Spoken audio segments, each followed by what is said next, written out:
Imaginez-vous, vous vous levez un beau matin et vous allumez votre téléphone. Quand vous allumez votre téléphone, la première chose que vous faites, c'est consulter votre messagerie. Vous ouvrez votre messagerie, elle ne fonctionne pas. Vous allez peut-être décider de quel vêtement vous allez porter, alors vous consultez la météo. Vous consultez la météo, mais la météo ne donne pas, ne fonctionne pas.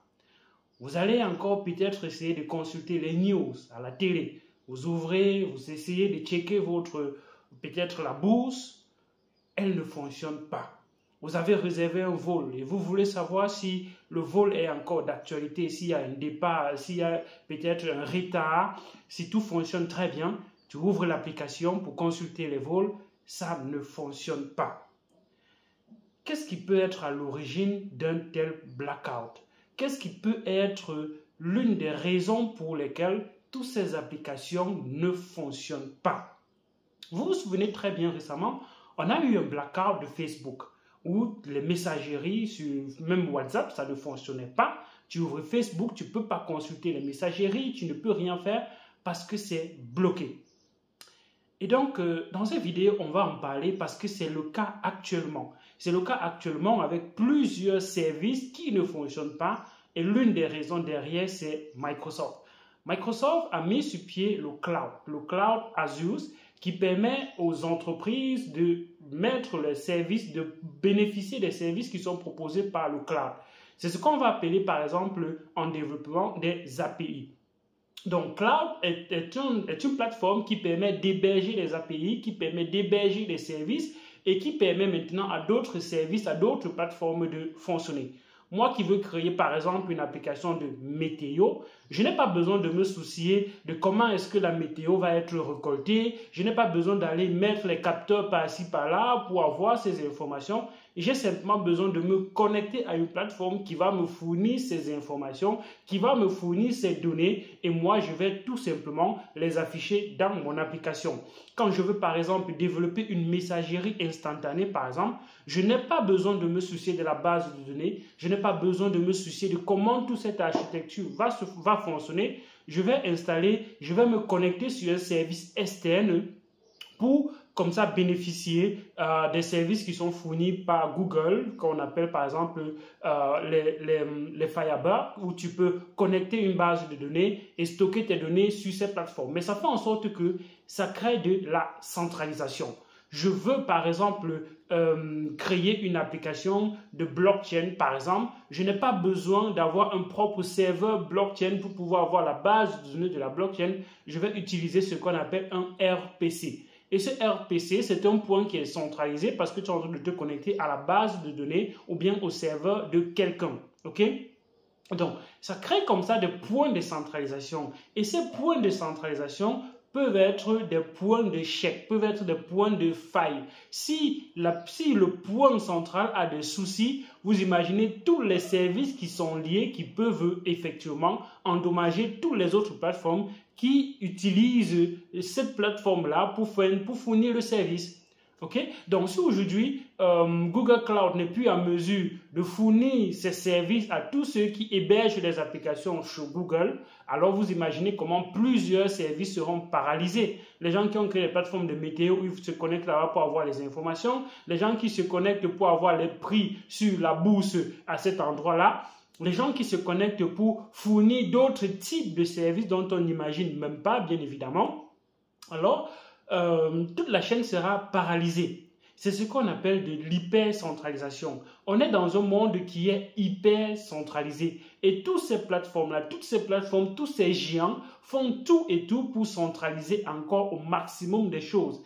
Pour faire en sorte que les services soient dépendants de leur plateforme, que ce soit Azure, que ce soit Amazon Cloud, les AWS, que ce soit les Google Cloud, que ce soit sur Alibaba Cloud, et ainsi de suite. Donc, ils font tout pour centraliser les services sur une plateforme. Et comme c'est facile pour les développeurs, comme c'est facile pour tout un tas de personnes qui veulent créer des services, de ne pas réinventer la roue, on va donc se fier à ces services-là pour aller plus rapidement. C'est vrai que côté coût, ça réduit les coûts pour les personnes qui créent des services. Imaginez-vous, aujourd'hui, vous créez un service, vous avez besoin de créer tous ces autres éléments-là pour pouvoir créer votre propre service. Ça fait que c'est une barrière d'entrée qui est assez considérable. Et ça fait en sorte que plusieurs personnes ne pourraient pas lancer leur service facilement. Aujourd'hui, pour créer un site web, tu n'as pas besoin d'être ton propre hébergeur. Même si tu peux être ton propre hébergeur, mais tu n'as pas besoin parce que tu n'as pas d'électricité, tu n'as pas de sécurité pour garantir tes serveurs, ainsi de suite, ainsi de suite. Et donc, tu vas aller chez un hébergeur. Et quand tu vas chez un hébergeur, alors tu es sur un point central. Parce que l'hébergeur n'a pas ton application toi seul. Il a l'application de d'autres services, de d'autres sites, des centaines de milliers de sites qu'il héberge pour faire fonctionner. Ça fait que tous ces centaines de sites-là, si à un moment donné, cet hébergeur fait faillite, cet hébergeur est piraté, cet hébergeur a une faille de sécurité, alors tous ces autres plateformes, tous ces autres sites, ces autres services qui sont hébergés par cet hébergeur deviennent donc paralysés. C'est pour ça qu'on a besoin de décentralisation. Le monde va se rendre compte tôt ou tard. On a besoin de décentralisation. Le problème, c'est que les applications décentralisées ne sont pas encore assez performantes. Les applications décentralisées ne fournissent pas encore les mêmes services que ces applications centralisées fonctionnent, avec les latences, avec les vitesses qui ne sont pas assez folles, astronomiques. Ça fait que quelqu'un ne va pas utiliser les applications décentralisées pour consulter, par exemple, la météo. Vous imaginez combien de milliers de personnes consultent la météo par seconde dans le monde entier? Alors, il faudrait que les applications décentralisées puissent arriver à ce niveau de vitesse-là pour donner les mêmes rapidités et les mêmes effectivités qu'on a effectivement avec le Web 2. C'est une barrière d'entrée encore dans le Web 3 qui est très très forte, mais croyez-moi, les choses sont en train d'avancer. Et on est comme ça en train de parler d'un secteur qui a le vent en poupe, qui est les DPIN, les Decentralized Physical Infrastructure. Tout ce qui est infrastructure physique peut être décentralisé. Ce cloud-là, ce Google Cloud par exemple, ou bien ce Amazon Cloud, ou bien ce Azure qui est aujourd'hui en train de faire problème, si c'était décentralisé et que c'était hosté par plusieurs personnes de par le monde entier, alors on pourrait tout simplement avoir des backups. Si ça ne fonctionne pas chez un, tu te plugues sur un autre RPC. Si ça ne fonctionne pas chez X, tu te plugues ainsi de suite. Ou bien tu as la possibilité d'avoir toi-même ta base de données chez toi. Mais ce qui serait bien évidemment trop costaud, d'où la décentralisation.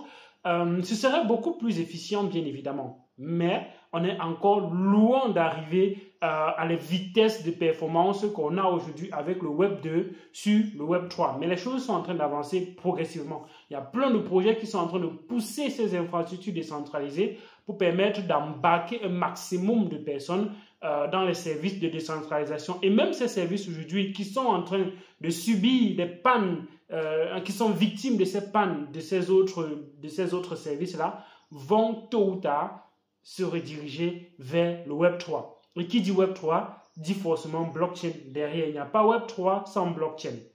Comprenez ça. Et quand vous comprenez ça, vous comprenez qu'on est dans quelque chose qui apporte une alternative et qui vient résoudre clairement les problèmes qu'on a aujourd'hui dans le monde de façon générale en apportant quelque chose, une brique de décentralisation qui est effectivement quelque chose sur lequel tu dois te positionner pour capitaliser. Tu dois chercher des projets qui vont dans ce sens. Tu vas chercher des crypto-monnaies qui vont dans le sens de récompenser ces personnes qui fournissent des services décentralisés. Ces personnes qui vont pousser les infrastructures décentralisées là, ils vont effectivement être les bénéficiaires des tokens. Et s'ils sont bénéficiaires des tokens et que ces services sont utilisés à l'avenir, alors ces services prendraient de la valeur. Ceux qui investissent dans les crypto-monnaies sont comme les investisseurs classiques. Quand tu investis dans une entreprise, tu estimes qu'à un moment donné, cette entreprise va grandir au point d'être cotée en bourse, au point où ses services vont être utilisés un peu de partout. Et c'est le pari que les personnes qui sont aujourd'hui dans les blockchains et les crypto-monnaies sont en train de faire. Ils sont en train d'acheter des crypto-monnaies pour des projets qui, ils pensent qu'à l'avenir, seront des projets qui vont être mainstream, qui vont être adoptés et utilisés presque partout. Ne voyez pas simplement la crypto-monnaie quelque chose pour jouer, pour s'amuser, pour... Non, c'est quelque chose qui est tourné vers l'avenir, c'est quelque chose qui est tourné vers le futur. Et donc, ces entreprises-là ne vont plus mettre encore, par exemple, des actions pour leurs entreprises parce qu'ils ont déjà des tokens. ces entreprises, bien ces plateformes qui fournissent des services ont déjà des tokens, ne vont plus émettre des actions pour entrer en bourse, ainsi de suite, parce qu'en réalité, vous êtes déjà les propriétaires des activités, de leur activité avec les tokens de gouvernance qui vous donnent les mêmes choses que les actions des entreprises. Quand vous êtes actionnaire dans une entreprise, votre action, vos actions vous donnent des quotas de décider ce qui se passe dans l'entreprise. Ok? Alors, les tokens aujourd'hui sont en train de fournir ça. Et donc, les tokens peuvent être assimilés effectivement à ces actions des entreprises. C'était le VizConjo Live qui partage la vidéo et permet à d'autres personnes de comprendre ce qui est en train de se passer, cette centralisation qui montre encore à quel point on a besoin de décentralisation. À d'autres vidéos sur la chaîne VizConjo. Porte-toi bien. Bonne journée. Ciao.